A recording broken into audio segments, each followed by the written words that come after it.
Okay. रामराम मंडळी. अष्टांग योग साधना या शिबिरामध्ये आपल्या सर्वांचं स्वागत आहे. पतंजली मुनींनी जी काही 8 सूत्र आपल्याला सांगितली आणि ज्याद्वारे योग कसा सिद्ध करायचा याचं आपल्याला मार्गदर्शन केलं, ती सूत्र आज आपण इथे पाहणार आहोत. आणि त्याच्यातलं मुख्य म्हणजे जो प्राणायाम आहे तो आपण इथं संपूर्ण शिकणार आहोत. तुम्ही कृती माझ्या बरोबर करू शकता आणि मला करून दाखवू शकता. प्राणायामातल्या ज्या सर्व पायऱ्या आहेत त्या तुम्हाला इथं शिकवल्या जाणार आहेत. तर त्याद्वारे आपण सगळ्यांनी इथं आज प्राणायाम करायचा आहे आणि मग तो दैनंदिन जीवनात तुम्ही पुढं आचरणात आणायचा आहे. आधी मी अष्टांग योगाची तुम्हाला काही माहिती सांगतो. अष्टांग योगाच्या 8 पायऱ्या असतात. त्यामध्ये यम, नियम, आसन, प्राणायाम, प्रत्याहार, धारणा, ध्यान आणि समाधी अशा 8 अंगांनी हा योग सिद्ध होतो. त्यात यम आणि नियम हे प्रत्येकी 5 असे एक प्रकारचे रूल आहेत. सरळ सरळ आपल्या दैनंदिन जीवनात हे जे नियम आहेत हे आपण पाळले पाहिजेत आणि त्या नियमाद्वारे आपल्या जीवनातलं आचरण आपल्याला करता आलं पाहिजे. यम आणि नियम हा अष्टांग योगाचा पाया आहे. अष्टांग योगातील बाकी 6 पायऱ्या जर का आपल्याला आत्मसात करायच्या असतील किंवा त्या पायऱ्यांवर आपल्याला जर का मार्गक्रमण करायचं असेल तर यम आणि नियम आत्मसात करणं अत्यंत गरजेचं असतं. यम आणि नियम आत्मसात करण्यातच कित्येक जन्म जातात, कारण ते तसे वरवर समजायला सोपे आहेत पण प्रत्यक्ष जीवनात उतरवायला ते खूप अवघड आहे. कोणकोणते सांगितलेत तर यमामध्ये अहिंसा, सत्य, अस्तेय, ब्रह्मचर्य आणि अपरिग्रह असे 5 यम सांगितलेले आहेत. अहिंसा तुम्हाला सगळ्यांना माहितीये, कोणती हिंसा न करणं ती झाली अहिंसा. सत्य म्हणजे सर्वांच्या हितावह, सर्वांच्या हिताचं जे भाष्य असेल ते करणं, ते झालं सत्य. अस्तेय, स्थेय म्हणजे चोरी करणे, अस्तेय म्हणजे कोणत्याही प्रकारची चोरी न करणे. ब्रह्मचर्य, ब्रह्मचर्य व्रताचं पालन आपल्याकडे केलं जातं ते ब्रह्मचर्य. आणि अपरिग्रह, अपरिग्रह म्हणजे जेवढा आवश्यक आहे तेवढाच साठा आपल्याकडे करणं, अतिरिक्त साठा करण्याचं टाळणं, हा झाला अपरिग्रह. आता त्यानंतर शौच, संतोष, तप, स्वाध्याय आणि ईश्वर प्रणिधान हे नियम सांगितलेले आहेत. शौच म्हणजे अंतर्बाह्य शुचिता, त्याला शौच असं म्हणतात.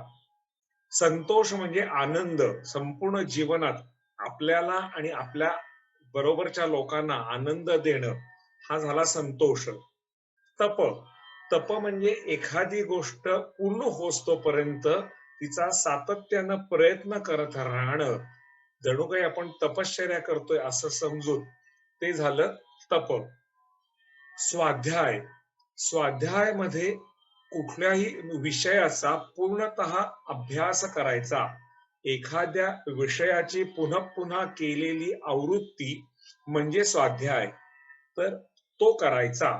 आणि ईश्वर प्रणिधान, ईश्वर प्रणिधानाच्या या नियमामध्ये ईश्वराला पूर्णपणे शरण जायचं, ईश्वराला जे हवंय ते आपण करायचं, ह्याप्रमाणे आपली वर्तणूक करायची. हे यम आणि नियम आपल्याला पाळता आले पाहिजेत. आता ह्या यम आणि नियमावर मी एक छोटं पुस्तक लिहिलेलं आहे व ते आमच्या वेबसाईटवर उपलब्ध आहे. नंतर मी तुम्हाला वेबसाईटचा ऍड्रेस पण देतो. त्याच्यात हे पुस्तक आपण उपलब्ध केलेलं आहे PDF फॉर्मॅट मध्ये. तुम्ही ते पुस्तक वाचू शकता. हा चॅट मध्ये आता मी तो लिहितोय.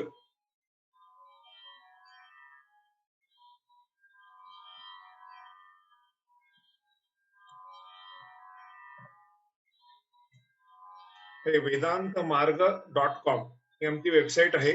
ह्याच्यावर पब्लिकेशन नावाचा एक टॅब आहे.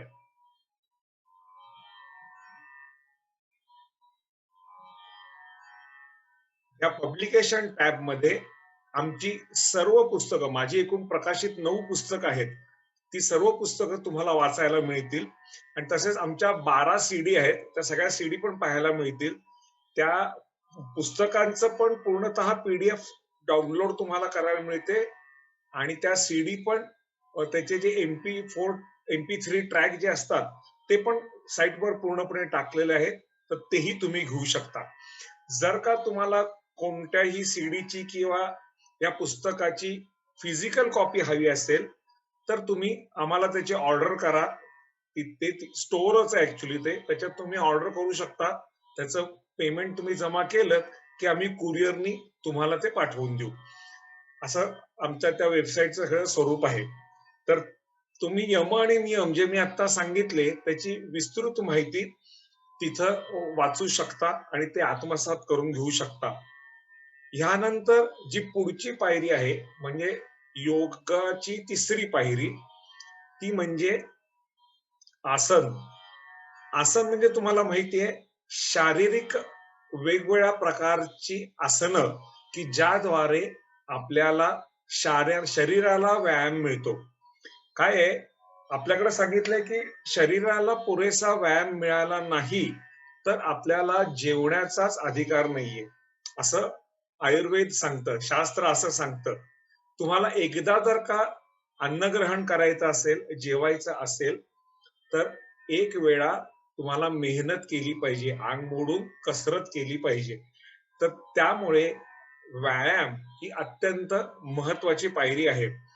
गीतेत तर एका श्लोकात, 6व्या अध्यायातल्या एका श्लोकात भगवंतांनी असं स्पष्ट सांगितलंय की युक्ताहार विहारस्य, तुमचा आहार आणि विहार हा कसा पाहिजे, तर युक्त पाहिजे.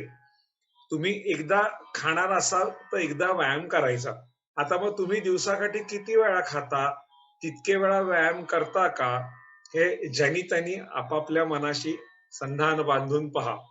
सध्याची परिस्थिती अशी आहे की आम्ही 3-4 वेळा तर सहज खातो, पण एकदाही व्यायाम करत नाही. कारण आम्हाला व्यायाम करायला वेळ होत नाही किंवा आम्हाला व्यायाम करण्याची आवडच नसते.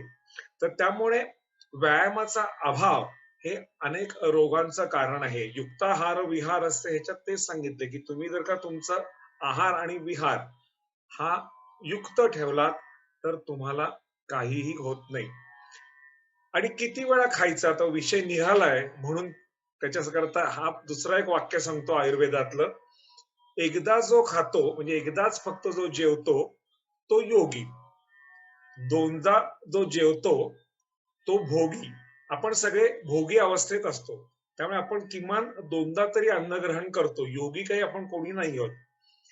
पण त्याच्या पुढची जी पायरी सांगितली आहे त्याच्याकडं आपण जाऊ नये आणि ती म्हणजे जो 3दा खातो तो मात्र रोगी असतो, असं त्यांनी सांगितलंय. त्याचा अर्थ काय, तर रोगाची निर्मिती ही अतिरिक्त खाण्यामुळे होते. आणि अतिरिक्त खाणं म्हणजे काय, तर तिसऱ्यांदा खायचंच नाही, दिवसभरात फक्त 2 वेळा जेवायचं. मग तुम्ही ब्रेकफास्ट करणार असाल तर तोच हेवी करा आणि मग एकदम संध्याकाळीच परत अन्न ग्रहण करा. नाहीतर माझ्यासारखं करा. मी गेली 25 ते 30 वर्ष ब्रेकफास्टच करत नाही. मी दुपारी 12:30 वाजता जेवतो आणि रात्री 8 वाजता जेवतो. या 2 जेवणांच्या मध्ये आधे मी काहीही खात नाही. हा, चहा वगैरे पितो फक्त. तर त्यामुळे माझी तब्येत खरोखरीच चांगली आहे, टचवूड. गेले अनेक वर्षात, कित्येक वर्षात मला काहीच झालेलं नाहीये. आणि त्याच्याबरोबर या सगळ्या प्राणायामाची आणि अष्टांग योग साधनेची जोड 2007 साली मला मिळाली. मी नागपूरला भगवद्गीतेच्या प्रवचनाकरता गेलो होतो. माझा 5 दिवस प्रवचनाचा कार्यक्रम होता.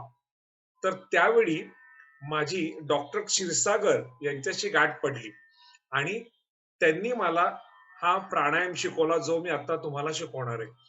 आणि त्या प्राणायामाद्वारे मी गेले 2007 सालापासून रोज अभ्यास करतोय आणि माझी तब्येत उत्तम राहते. सध्या जे चाललंय प्राणवायू तपासून पहा, प्राणवायू जास्त घ्या, रोगप्रतिकारक शक्ती वाढवा, अमुक तमुक, ते सगळं आमच्यात बिल्ट इन आहे. आम्हाला ते काही करण्याची आवश्यकताच नाहीये. तर त्यामुळे ही जी आसनांची पायरी आहे ही तितकीच महत्वाची आहे. शारीरिक आसनं तुम्हाला करणं भाग आहे. आता त्याच्याबरोबर तुम्ही चालण्याचा व्यायाम केलात तरी चालेल, कारण चालण्याने सुद्धा उत्तम व्यायाम होतो. आणि आसनं सगळी करता येत नसतील तर सूर्यनमस्कार घालावेत. एका सूर्यनमस्कारात जवळजवळ 7 का 8 आसनांचा अंतर्भाव आहे. त्यामुळे एक सूर्यनमस्कार घातला की तितकी आसनं आपल्याकडून आपोआप होतात. 12 सूर्यनमस्कार घालावेत असं सांगतात. सूर्याची 12 नावं घेऊन आपल्याकडे व्यायाम सुद्धा उपासने सहित सांगितलाय बरं काय. नुसतं जिम मध्ये जाऊन कुठली तरी हिंदी मराठी गाणी लावायची आणि ते वॉकरवर चालायचं असं आमच्याकडे नाही सांगितलेलं. काय सांगतात, सूर्याची उपासना करा, कारण ती सर्वात महत्वाची देवता आहे. तिच्यातनं आपल्याला ऊर्जा मिळते. ही सगळी पृथ्वी किंबहुना सूर्यावर चालते. तर ती ऊर्जा त्याच्याकडनं घेण्याकरता त्याची प्रार्थना करा आणि मग नमस्कार घाला. त्यामुळे सूर्यनमस्काराचा जरी व्यायाम तुम्ही केला, जेवढे झेपतील तेवढे घाला. तुम्ही व्यायाम किती करता, म्हणजे quantity is not important, but consistency is very important. तुम्ही रोज तो व्यायाम करता का? आणि आपण आता बघितलं त्याप्रमाणे 2 वेळा तर आपण सगळे मिनिमम खातोच. तेव्हा दिवसाकाठी 2 वेळा व्यायाम हा झालाच पाहिजे. तर ही झाली तिसरी पायरी. आता चौथी जी पायरी आहे ती प्राणायामाची पायरी आहे. त्या पायरीवरचं पुढचं विस्तृत हे आपण पाहणार आहोत. म्हणून आपण आधी पुढच्या पायऱ्या बघू आणि मग प्राणायामाकडे वळू. प्राणायामानंतरची जी पायरी आहे तिचं नाव आहे प्रत्याहार. बहिरंग साधना आणि अंतर साधना असे ह्या योगाचे 2 भाग पडतात. पहिल्या 5 पायऱ्या या बहिरंग साधनेच्या आहेत आणि पुढच्या 3 पायऱ्या या अंतर साधनेच्या आहेत. हा विषय बराच कॉम्प्लिकेटेड आहे, भरपूर गंभीर आहे. कुठल्या तरी तज्ञ गुरुच्या काय म्हणायचं ते मार्गदर्शनाखालीच त्याचा अभ्यास करावा. त्यामुळे पुढच्या ज्या सगळ्या पायऱ्या आहेत त्या अवघड आहेत. मी तुम्हाला त्यांचा फक्त माहिती सांगतो. त्याचा काही फारसा सखोल अभ्यास आपण इथं आता करणार नाही आहोत. त्याची जी प्रत्याहाराची पायरी आहे ती अशी आहे, अत्यंत महत्वाची. या पहिल्या 4 पायऱ्या आणि पुढच्या 3 पायऱ्या याच्यामध्ये आहे ती. त्या पायरीचा मूळ असा आहे की आपली जी इंद्रिय आहेत ती विषयांकडे सतत धावत असतात आणि विषय वेगवेगळ्या मार्गाने ग्रहण करण्याची त्यांना एक प्रकारची इच्छा असते, लालसा असते.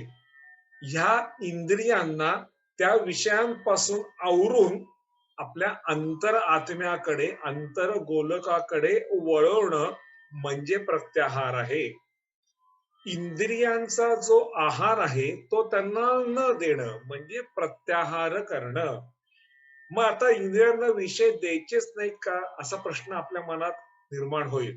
तर तसं नाही सांगितलेलं, की किमान स्वरूपात ज्या ज्या त्या इंद्रियांना त्यांचे त्यांचे विषय हे आपल्याला खाऊ घालावेच लागतात. कारण पुन्हा तेच सांगतो, आपण योगी नाही आहोत, आपण भोगी आहोत. भोगी ह्या अवस्थेतनं आपल्याला योगी ह्या अवस्थेकडे जायचंय. भोगी या अवस्थेतनं रोगी अवस्थेकडे जाऊ नका, तर भोगी अवस्थेतनं योगी अवस्थेकडे जाण्याचा हा मार्ग आहे. अष्टांग योग साधना ही त्याकरता आहे. त्यामुळे प्रत्याहाराचाही प्रयत्न करा. आठवड्यातून एकदा उपवास करा. आता आपल्याकडे उपवास नाही, उपास म्हणतो आपण. उपास हा अपभ्रंश आहे उपवास या मूळ शब्दाचा. आणि उपास म्हणजे काय, तर आपल्याला जे पदार्थ खायला आवडतात ते उपवासाला चालतात असं सांगायचं आणि ते पदार्थ कुठल्या तरी वाराच्या निमित्तानं तू म्हणून खायचे. ह्याला आम्ही उपवास म्हणतो. काय म्हणे तू चतुर्थी एकादशी का नाही करत? मी करते, हा नेहमी करते. का म्हणे? अगं चेंज होतो ना म्हणे. रोजच्या पोळी भाजीपेक्षा ती साबुदाण्याची खिचडी चांगली वाटते. म्हणून आम्ही तो एकादशी आणि चतुर्थी करतो. तुम्हाला सांगू का, नाथांच्या आणि संत तुकाराम महाराजांच्या काळात असे उपवास केले जात नव्हते. निराहारस्य देही नाम हाच उपवास सांगितलाय. देहाच्या इंद्रियांना त्या त्या इंद्रियांचा आहार न देणं हा उपवास आहे. मग तो फक्त पोटाशी किंवा रसनेशी निगडीत नाहीये. डोळ्यांनी एक दिवशी एक संध्याकाळ दूरदर्शनचा एकही कार्यक्रम न पाहणं हा नेत्रांचा उपवास आहे. त्वचेनं एक दिवशी खाली जमिनीवर साधं जाजम घालून त्याच्यावर झोपणं हा त्वचेचा उपवास आहे. कानांनी एक दिवशी फक्त चांगलंच संगीत किंवा देवाचे अभंग ऐकणं हा कानांचा उपवास आहे. असा आपल्या प्रत्येक इंद्रियांचा उपवास आहे. हा, आणि एक दिवशी मौन पाळणं, किमान काही तास न बोलणं हा वाणीचा उपवास आहे. मग पोटाचा उपवास काय आहे? तर एक दिवस, आठवड्यातनं एक दिवस, एक वेळ कोणताही शिजवलेला अन्न पदार्थ न खाता राहणं हाच आपल्या पोटाचा उपवास आहे. मी काय सांगितलं नीट ऐका. शिजवलेला अन्न पदार्थ खायचा नाही. जो चुलीवर ठेवून तुम्ही बनवता तसा कोणताही पदार्थ खायचा नाही. मग तुम्हाला भूक राहवत नसेल तर तुम्ही फळं खा, दूध घ्या, इतर काही राजगिरा अगदी खाल्ला, दूध राजगिरा तरी चालेल. पण कोणताही पदार्थ शिजवून त्याचं सेवन करायचं नाही. असं एक वेळ तरी करायचं. दोन्ही वेळा केलं तर उत्तम. तर अशा प्रकारे निराहार आपल्याला करता आला पाहिजे. आणि ही प्रत्याहाराची सुरुवात आहे. हे सगळं मी बोललो ते कारण प्रत्याहाराची पायरी जर का आपल्याला जमली तर पुढच्या ज्या 3 पायऱ्या आहेत त्याचा आपण विचार करू शकतो. पण मी मगाशीच म्हटल्याप्रमाणे की ते खूप अवघड आहे, खूप गुंतागुंतीचा आहे. त्यामुळे तो आत्ताचा आपला खरं म्हणजे तेवढा विस्तृत विषय पण नाहीये. त्याला फक्त स्पर्श करायचंय आणि पुढे जायचंय. आता प्रत्याहारानंतर जी पायरी येते ती येते धारणा. धारणा म्हणजे ईश्वराला धारण करायचंय. ते ईश तत्व आपल्यातच घ्यायचंय आणि आपण त्या ईश तत्वात सामावून जायचंय. ही पायरी क्रमांक 6 आहे. पायरी क्रमांक 7, ध्यान. कुणाचं ध्यान करायचंय? अर्थातच ईश्वराचं ध्यान करायचंय. ईश्वराला शरण जायचंय, सतत त्याचं कीर्तन करायचंय, गुणगान करायचंय, नामस्मरण करायचंय. या ईश्वराखेरीज या जगात दुसरं काहीही नाही ह्या भावनेनं वर्तन करायचं, हे खरं ध्यान आहे. तर ही झाली 7वी पायरी. आणि ह्या सर्व पायऱ्यांचा जो शेवट आहे तो म्हणजे समाधी, निर्बीज समाधी. या समाधीमध्ये तुम्ही जिवंतपणे ईश्वराच्या अनुभूतीचा अनुभव घेता. ईश्वर म्हणजे काय याचा साक्षात्कार तुम्हाला होऊ शकतो. ही संत ज्ञानेश्वरांनी जी समाधी घेतली ती तशी समाधी नाहीये बरं काय. ती अंतिम समाधी होती. ही जी आहे ही जिवंतपणे समाधीत जायचंय. त्या सर्व ह्या विश्वाच्या अतीत, प्रकृतीच्या अतीत जे फक्त ईश तत्वात सामावलेलं आहे त्या सर्व गोष्टींचा अनुभव घ्यायचा.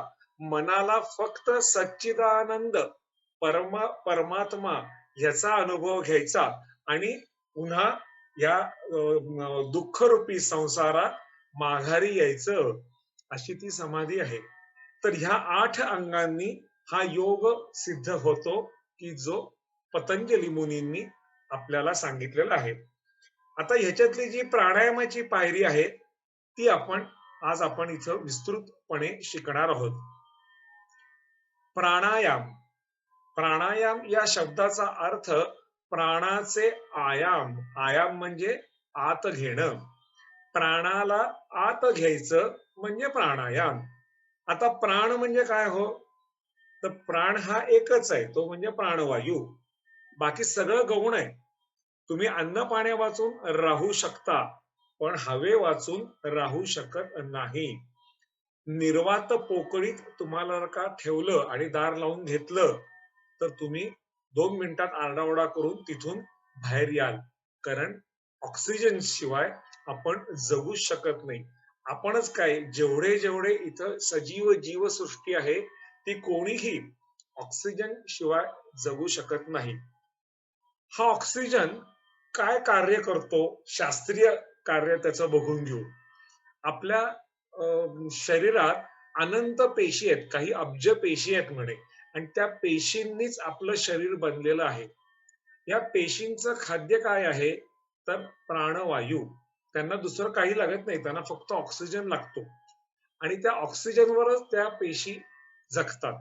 मग ह्यांना प्राणवायूचा भरपूर पुरवठा करण्याकरता आपल्या शरीरात एकूण 72 नलिका आहेत. त्यांना नाड्या असं म्हणतात.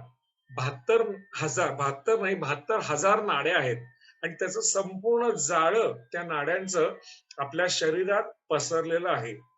आता ह्या ज्या नाड्या आहेत, ह्यांच्याद्वारे प्राणवायूचा म्हणजे ऑक्सिजनचा पुरवठा त्या पेशींना होतो आणि त्या पेशी आपलं कार्य करत असताना जो कार्बन डायऑक्साईड किंवा इतर दूषित वायू बाहेर पडतात, तो परत आणला जातो. श्वसनाद्वारे ऑक्सिजन आत घेतला जातो. हृदयाद्वारे तो रक्तात शोषला जातो आणि त्याच्यातनं त्या नळ्यातनं पूर्ण शरीराला पुरवला जातो. तिथला कार्बन डायऑक्साईड परत रक्तात येतो. ते अशुद्ध रक्त याच्यात येतं, हृदयात येतं. हृदयातनं ते फुफ्फुसाच्या त्या छोट्या छोट्या बल्बमध्ये जातं आणि तिथं काय घडत असतं, तर प्राणवायू हवेत जो शोषलेला असतो तिथं परत कार्बन डायऑक्साईड सोडला जातो आणि मग आपण उच्छ्वास करतो. एका श्वासात एवढं संपूर्ण चक्र घडतं आणि हे आपल्याला कळत पण नाही. अननोईंगली ज्याला म्हणतात ना, तसं हे सतत घडत असतं. दिवस रात्र झोपेत सुद्धा. आणि जेव्हा या ऑक्सिजनचा पुरवठा काहीही कारणास्तव कमी पडतो, तेव्हा आपला जीव कासावीस होतो. मग धावाधाव होते, व्हेंटिलेटर लावा, ऑक्सिजन लावा, हॉस्पिटलमध्ये न्या, आयसीयूत ठेवा. म्हणून रोज सकाळी जर का आता मी जो प्राणायाम तुम्हाला सांगतोय, हा तुम्ही केला तर तुम्ही तुमच्या शरीरात ऑक्सिजनचा अतिरिक्त साठा मुख्यतः घ्याल आणि त्यामुळे तुम्हाला ऑक्सिजनची कमतरता कधी भासणारच नाही.